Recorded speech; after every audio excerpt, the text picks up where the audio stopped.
Ruchi, what exactly is DeepIn and why it is suddenly generating so much buzz in the blockchain world?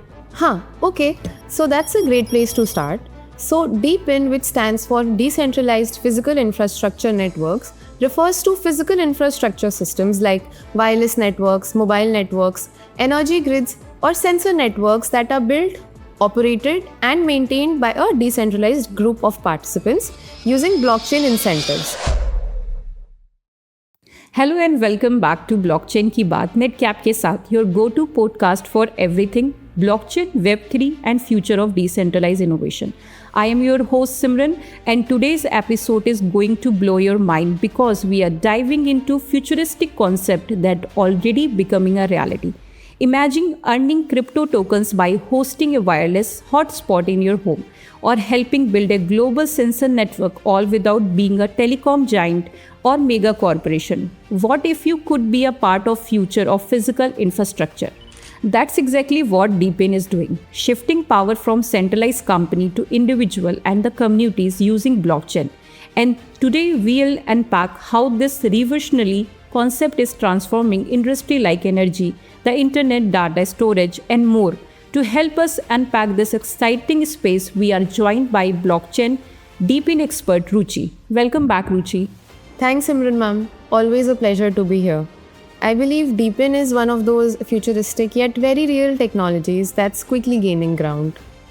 Let's kick things off with the basic. Ruchi, what exactly is DeepIn and why it is suddenly generating so much buzz in the blockchain world?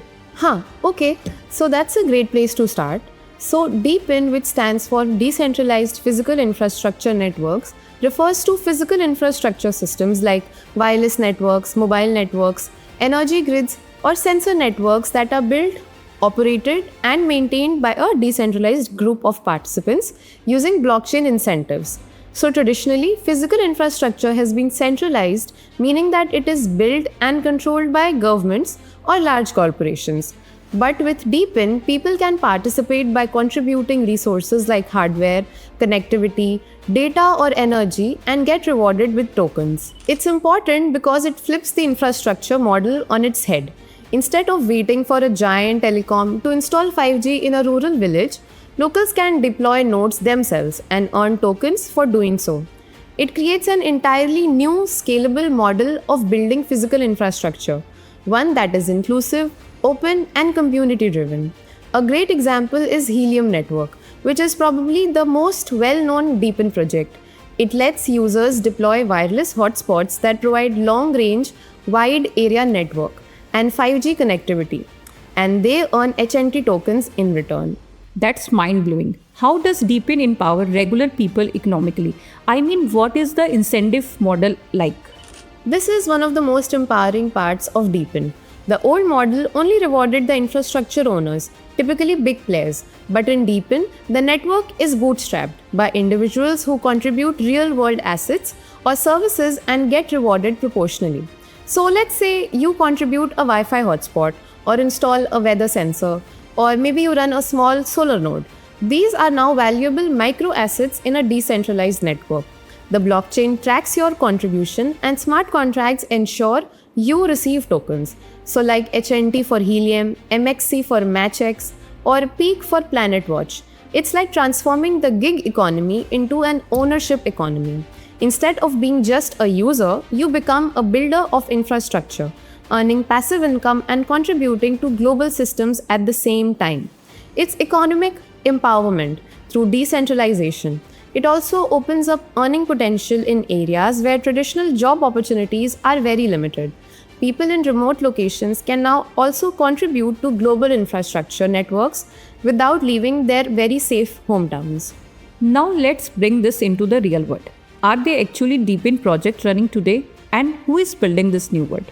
Oh yes, this isn't theoretical anymore. I'll share some leading examples that I can think of right now. So I already mentioned the Helium network, right? Which lets to users deploy wireless hotspots that provide long-range wide area network and 5G connectivity, and you can easily earn HNT tokens in return. Now, Filecoin is a decentralized storage network where people rent out unused hard drive space and get rewarded in FIL tokens. Then another example that I can think of is of DMO, which is a network where drivers connect their vehicles to share real-time driving data and get rewarded for it.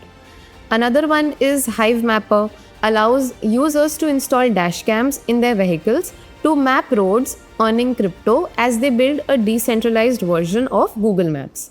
So these are not just any startups. Many are actually backed by VCs, integrated into real-world industries, and are already operating globally. That's amazing. So anyone with basic hardware can now contribute to the infrastructure and earn tokens. This could be a huge in emerging market too.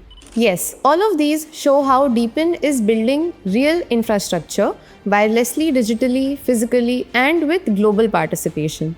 We are also seeing early use cases in decentralized mobility, logistics tracking, decentralized energy grids, and even environmental monitoring.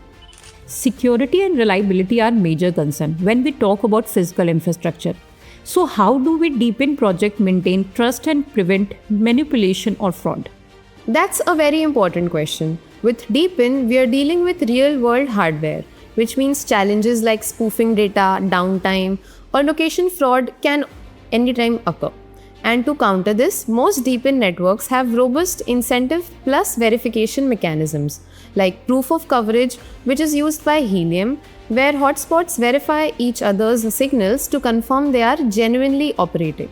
Then we have oracles and GPS validation. So projects like HiveMapper use GPS timestamping and blockchain oracles to ensure data integrity. Next that I can think of is slashing and reputation systems. So for participants who provide bad data or go offline, lose rewards or reputation scores, which maintains the accountability. So yes, DeepIn projects are heavily engineered to create decentralized trust using cryptography, smart contracts, and game theory to ensure the network stays honest and valuable. The goal is to make it more trustworthy and transparent than traditional systems where central authorities control everything behind closed doors. As exciting as it sounds, what hurdle is DeepIn facing today in terms of adoption, regulation, or technology? That's a great point. DeepIn is revolutionary, but it's not without its growing pain. The biggest challenges today include like regulatory ambiguity. In many regions, regulators are still figuring out how to classify DeepIn tokens, whether they are utility tokens, security, or something else.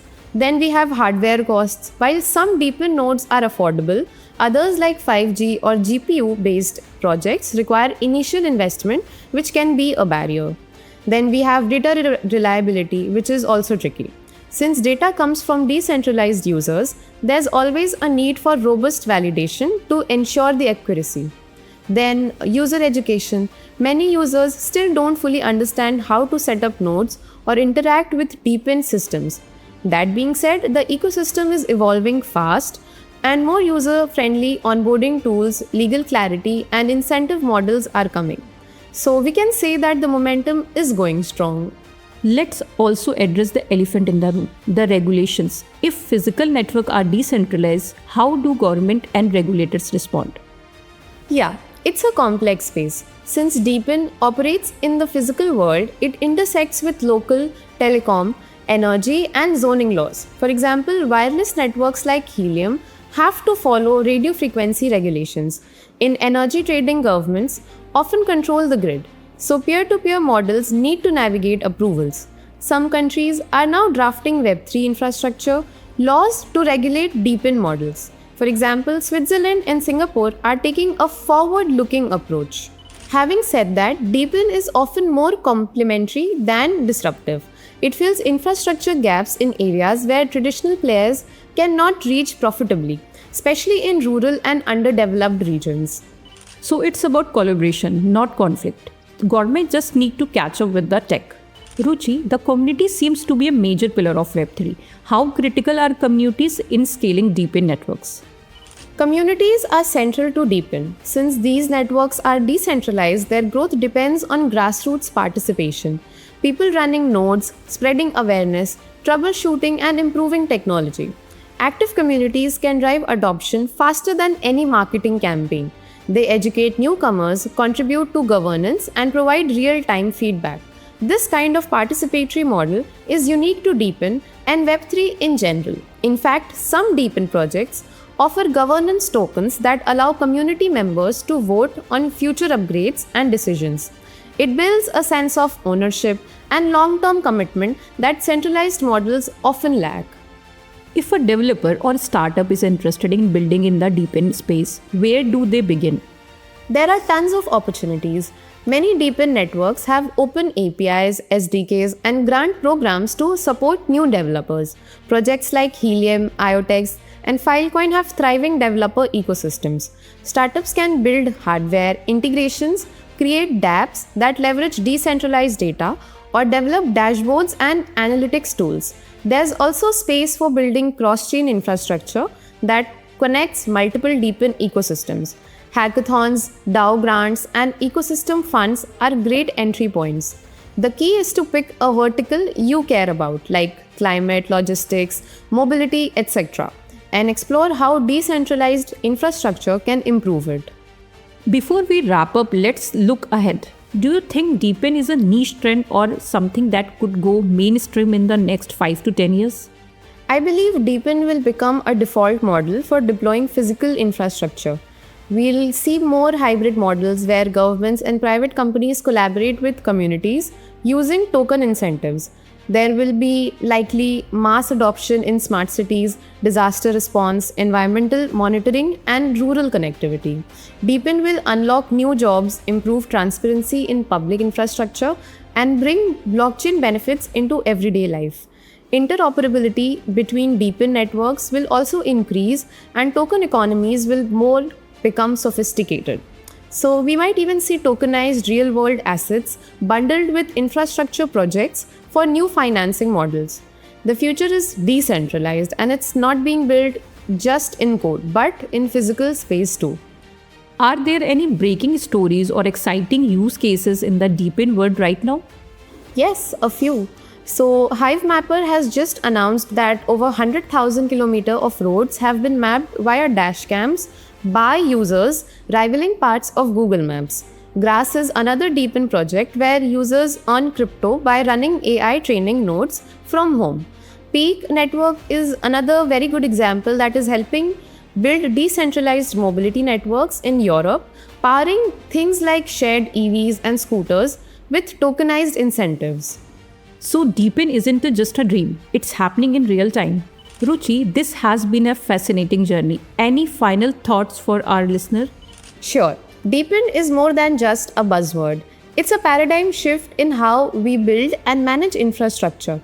From democratizing access to rewarding everyday contributors, DeepIn is unlocking value that was previously trapped in centralized systems.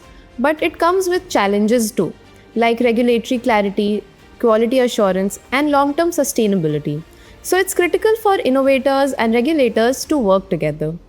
Well said. Thank you so much, Ruchi, for joining us and shedding light on this game-changing concept. And to our listener, if you enjoyed this episode, be sure to follow Blockchain Ki Baat Netcap ke saath. We'll back with more deep dives into the future of tech. Until next time, stay curious, stay informed. Thank you.